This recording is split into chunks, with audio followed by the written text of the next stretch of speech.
अस्सलाम वालेकुम व्यूवर्स, मैं नाजिया खान, एक ओजांकियंस। आप सब कैसे हैं? उम्मीद करती हूँ आप सब ठीक होंगे और आप सबकी दुआ से अल्हम्दुलिल्लाह हम भी बिल्कुल ठीक हैं। तो स्वागत है आपका ओजांकियंस की दुनिया में। दोस्तों, आज हम बात करते हैं कि भारतीय समाज में महिलाओं की क्या स्थिति है।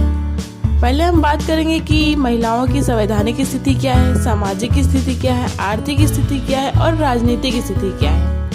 सबसे पहले बात करते हैं कि संवैधानिक स्थिति क्या है। हमारे संविधान का जो प्रियम्बल है, जो प्रस्तावना है, उसमें सामाजिक, आर्थिक और राजनीतिक न्याय की बात की गई है। इसके अलावा संविधान का जो मूल अधिकार है, आर्टिकल 14 में समानता का अधिकार और आर्टिकल 23 में शोषण के विरोध का अधिकार की बात की गई है। और राज्य के नीति निर्देशक सिद्धांत जो वो आर्टिकल 39 में समाज के जीविका के आजीवन के अवसर देने का राज्य प्रयास करेगा। इसके अलावा समान कार्य के लिए समान वेतन का अधिकार तो दिया गया है, बट फॉलो नहीं होता है। एक एग्जांपल देती हूँ, आज भी एक मेल एक्टर के कंपैरिजन में फीमेल एक्टर को कम पैसे दिए जाते हैं, जबकि वो दोनों ही एक मूवी के लिए बहुत ही महत्वपूर्ण होते हैं। खैर, और आर्टिकल 243 में महिलाओं के पंचायत चुनाव में 33% आरक्षण की बात की गई है, जबकि ये 50% होना चाहिए था। अब हम सामाजिक जीवन की स्थिति के बारे में जानते हैं। तो आज भी भारतीय समाज पितृसत्ता की विचारधारा से जकड़ा हुआ है। महिलाएं आज भी दोयम दर्जे पर, क्योंकि महिलाओं को न सिर्फ पारिवारिक सदस्यों बल्कि समाज से भी भेदभाव का सामना करना पड़ता है। और ऐसा कहा जाता है कि जो एक हमारा पुराना समाज है, जो ट्रेडिशनल लोग हैं, वो कहते हैं कि प्रकृति ने पुरुष को महिलाओं की अपेक्षा शारीरिक रूप से ज्यादा मजबूत बनाया है और ये धारा सभ्यता के साथ मजबूत होती गई। हालांकि मैं इस फैक्ट को नहीं मानती और ये सही भी नहीं है, लेकिन हमारे समाज के कुछ लोग ऐसा मानते हैं। और अगर हम देखें कि सिंधु घाटी सभ्यता यानी इंडस वैली सिविलाइजेशन और सातवाहन को छोड़ दें तो महिला प्रधान समाज कोई नहीं रहा है। तो ये भी एक चिंताजनक विषय है। और हम रिसेंटली बात करें तो राष्ट्रीय स्वास्थ्य सर्वेक्षण ने हाल ही में एक रिपोर्ट जारी की है। इसमें कहा गया है कि 15 वर्ष की हर तीसरी महिला को घरेलू हिंसा का सामना करना पड़ता है। फ्रेंड्स, ये भी इम्पोर्टेंस है कि 18 वर्ष से कम उम्र की लड़कियों की शादी कर दी जाती है और महिलाओं के साथ जो डोमेस्टिक वायलेंस होते हैं उसमें 38% पुरुष साथी या फिर परिवार द्वारा किया जाता है। उनके हस्बैंड या परिवार के किसी व्यक्ति द्वारा डोमेस्टिक वायलेंस किया जाता है। और देश के 20 लाख से ज़्यादा आबादी वाले 19 प्रमुख शहर ऐसे हैं जिसमें सबसे ज़्यादा दुष्कर्म की घटनाएं होती हैं। अकेले राजधानी दिल्ली में 33% दुष्कर्म की घटनाएं हैं। NCR national crime record bureau का एक डाटा है। इसमें कहा गया है कि 2016 में 38,947 बलात्कार के मामले देश में हुए थे। और एक समस्या है जो महिलाओं के साथ ऑब्जेक्टिफिकेशन ऑफ वुमेन, महिलाओं को एक वस्तु के रूप में समझना। और महिलाओं की शादी जो होती है, वैसे तो उन्हें स्वतंत्रता है ही नहीं कि वो खुद से विवाह करें, और जब माता पिता उनकी शादी कर देते हैं तो उन पर पुरुषों का अधिकार हो जाता है। जबकि यह भी सच है कि हमारे समाज में अधिकतर डोमेस्टिक वायलेंस के केस दर्ज ही नहीं कराए जाते हैं। और कहीं ना कहीं इन सब का जिम्मेदार भारतीय न्याय व्यवस्था भी है, क्योंकि जब महिलाओं के साथ हिंसा होती है, चाहे वो रेप की घटना हो या कोई भी घटना हो, तो उसमें जो न्याय करने की प्रक्रिया होती है उसमें बहुत लंबा समय लग जाता है, जिससे हिंसा को बढ़ावा मिलता है। जैसे निर्भया कांड को ही ले लीजिए, 2011 में ये केस हुआ था और 2020 में जाकर के उन्हें सजा मिली। और आजकल जो कंपनियां हैं वो नैतिकता से परे होकर विज्ञापन करती हैं। यानी अक्सर हम जो ऐड देखते हैं कि कोई क्रीम को लेकर, यानी जो फेस क्रीम को लेकर बनाते हैं, इसमें ये दिखाया जाता है कि गोरा होना लड़कियों के लिए जरूरी है, तभी उनको कोई लड़का पसंद करेगा। ये भी एक मानसिकता बन चुकी है। और अब इकोनॉमिक्स स्थिति की बात करते हैं। जानते हैं बेरोजगारी में उनकी क्या भूमिका है, मतलब रोजगार में उनकी क्या भूमिका है। तो विश्व बैंक ने पिछले वर्ष एक रिपोर्ट में बताया था कि 2017-18 में महिलाओं की रोजगार की स्थिति में 23.3% की गिरावट आई है। और 2019 में UNDP ने आइकिया फाउंडेशन के सहयोग से female work and labour force participation in India report, इसमें बताया गया था कि महिलाओं की स्थिति रोजगार में बहुत निम्न है। इसके लिए कुछ गवर्नमेंट पॉलिसी और कुछ कंपनियों की नीतियां जिम्मेदार हैं। अगर हम गवर्नमेंट पॉलिसी की बात करें तो गवर्नमेंट ने मातृत्व लाभ पॉलिसी के तहत 26 हफ्ते का यानी गर्भवती होने पर सुविधा देने का कानून बनाया। तो इसमें कंपनियां क्या करती हैं कि जो शादीशुदा महिलाएं हैं तो आमतौर पर कंपनियां उन्हें काम नहीं देती क्योंकि उन्हें बिना कार्य किए वेतन देना होगा गर्भ के दौरान। और अगर देखा जाए तो 31% कार्यस्थल पर ही महिलाओं के साथ शोषण होता है।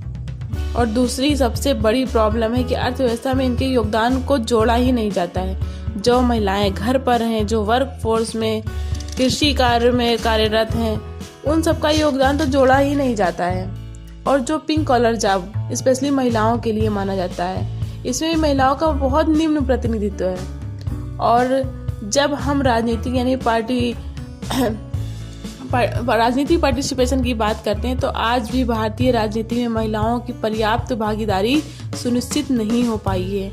हालांकि हमारे देश में राष्ट्रपति प्रतिभा पाटिल, प्रधानमंत्री इंदिरा गांधी, मुख्यमंत्री मायावती और या जयललिता हों, ये सारी महिलाएं काफी ऊंचे पद पर रही हैं, जबकि वास्तविकता कुछ और है। आज भी अगर सांसद विधायक चुनाव की बात करें तो उसमें महिलाओं को आरक्षण नहीं दिया गया है। और एक सर्वेक्षण हुआ था लास्ट ईयर, एक सोशलिस्ट ने किया था, उसमें यह बताया गया था कि महिलाएं राजनीतिक भागीदारी की बहुत इच्छुक हैं, लेकिन उनको राजनीतिक दलों द्वारा उतना प्रोत्साहन नहीं दिया जाता है, उनको टिकट नहीं दिया जाता है। तो ये सब समस्या है। और एक रिपोर्ट जारी हुआ था वैश्विक स्तर पर कि राजनीति में महिलाओं की क्या स्थिति है, तो 190 देशों में भारत की स्थिति 153 है। तो ये काफी चिंता की बात है। अब बात करते हैं कि इन सब का समाधान क्या होना चाहिए, क्योंकि प्रॉब्लम तो बहुत है तो उसका समाधान भी होना चाहिए। एक ग्रंथ में जिसमें कहा गया है यत्र नारस्ते पूज्यन्ते रमन्ते तंत्र देवता, यानी कि जहाँ स्त्रियों का सम्मान होता है वहाँ देवता निवास करते हैं, लेकिन जहाँ स्त्रियों का सम्मान नहीं होता है वहाँ भगवान की पूजा या इबादत करने पर भी भगवान खुश नहीं होते हैं। लेकिन आज भी इस घटना का दूसरा पहलू ये है कि सबरीमाला मंदिर जो कि केरल में, जहाँ पर महिलाओं को मंदिर में प्रवेश नहीं दिया जाता है एक खास उम्र की, तो ये काफी चिंताजनक स्थिति है। तो ये मुद्दा हमारी सोच को दर्शाता है। और आज भी हमारे समाज में कुछ महिलाएं ऐसी भी हैं जिन्होंने विश्व स्तर पर नाम रोशन किया है, जैसे फोगाट बहनें, पी सिंधु जो हरियाणा की हैं, मैरी कॉम, सानिया नेहवाल, इन सब ने भारत को गौरवान्वित महसूस कराया है। तो जरूरी है कि हमें इन चीजों को बढ़ावा देकर और लड़कियों को आगे बढ़ाया जाए। और इसके लिए सबसे जरूरी है कि पुरुषवादी मानसिकता से बाहर आना होगा। गुजरात, बिहार महिलाओं को पुलिस बल में भागीदारी के लिए 33% आरक्षण दिया गया है, जबकि जरूरी है कि इसे सभी राज्य अपनाएं। और इसके अलावा अगर हम अर्थव्यवस्था के पॉइंट ऑफ व्यू से देखें तो IMF का एक अनुमान है कि यदि भारतीय अर्थव्यवस्था में महिलाओं की भागीदारी सुनिश्चित की जाए तो इससे हमारी जो GDP है उसमें 27% की बढ़ोतरी हो सकती है। और वर्ल्ड बैंक ने वुमेन बिजनेस एंड लॉ 2020 में सूचकांक जारी किया था कि इसमें 190 देशों में भारत का 112वां स्थान है, जो कि अर्थव्यवस्था में महिलाओं की भागीदारी पर केंद्रित रिपोर्ट है। अगर हम देखें रोजगार के एक डाटा के माध्यम से तो रोजगार में शहरों में जो भागीदारी है वो महिलाओं की वो 41% से घटकर 39% हो गई है, जबकि ग्रामीण क्षेत्रों में 55% से बढ़कर 57% हो गई है। ग्रामीण क्षेत्रों में बढ़ने का रीजन यह है कि वहाँ पे रोजगार के अवसर कम है, तो इसकी वजह से महिलाएं वहाँ ज्यादा बार्गेनिंग नहीं करती। उन्हें जहाँ भी कम सैलरी का पर भी जॉब मिलती है वो तुरंत कर लेती हैं। विवेकानंद जी ने कहा था कि आप किसी भी समाज की या देश की अगर स्थिति को देखना चाहते हैं तो वहाँ आप महिलाओं की भागीदारी से देख सकते हैं। तो जो हमारे संविधान निर्माताओं ने जिस स्थिति की कल्पना की थी, चाहे वो गांधी जी हो या डॉक्टर भीमराव अम्बेडकर जी हो, जो उन्होंने जिस समाज की कल्पना की थी, तो हमें उसे वास्तविकता में लाने की जिम्मेदारी हम सब की है, चाहे वो लड़का हो चाहे या फिर लड़की। और अगर भारत को विश्व शक्ति बनना है तो उसमें महिलाओं को बराबरी का अधिकार देना होगा। और ये सिर्फ रोजगार, राजनीतिक नहीं बल्कि शिक्षा, स्वास्थ्य जैसी मूलभूत सुविधाएं मुहैया करानी होंगी। और भारतीय राजनीति में 1952 में संसद में महिलाओं की भागीदारी जो थी वो 4.4% थी और आज मात्र 14.4% है। तो यह आंकड़ा बहुत कम है। ये स्थिति काफ़ी चिंताजनक है कि अभी हम लोग अपने लक्ष्य को नहीं पा पाए हैं। तो जरूरी कि हमें महिलाओं के लिए आरक्षण का प्रावधान किया जाए ताकि समता मूलक प्रतिनिधित्व मिले। और इस सब चीज़ों का मेरे हिसाब से एक निष्कर्ष निकलेगा कि महिलाओं को अगर सशक्त बनाना हमारे आने वाले कल और हमारे भविष्य के लिए भी बहुत ज़रूरी है। अब हमारी मांग है कि महिलाओं को गरिमापूर्ण और उचित प्रतिनिधित्व दिया जाए, क्योंकि विकास के लिए महिलाओं को सशक्त बनने से बेहतर और कोई उपकरण नहीं है। तो आई होप आपको ये वीडियो अच्छी लगी हो। अगर आपको ये वीडियो अच्छी लगी है तो कमेंट करके ज़रूर बताएं। साथ ही वीडियो को लाइक, शेयर और चैनल को सब्सक्राइब करें। बाकी खुश रहें, प्यार बांटें।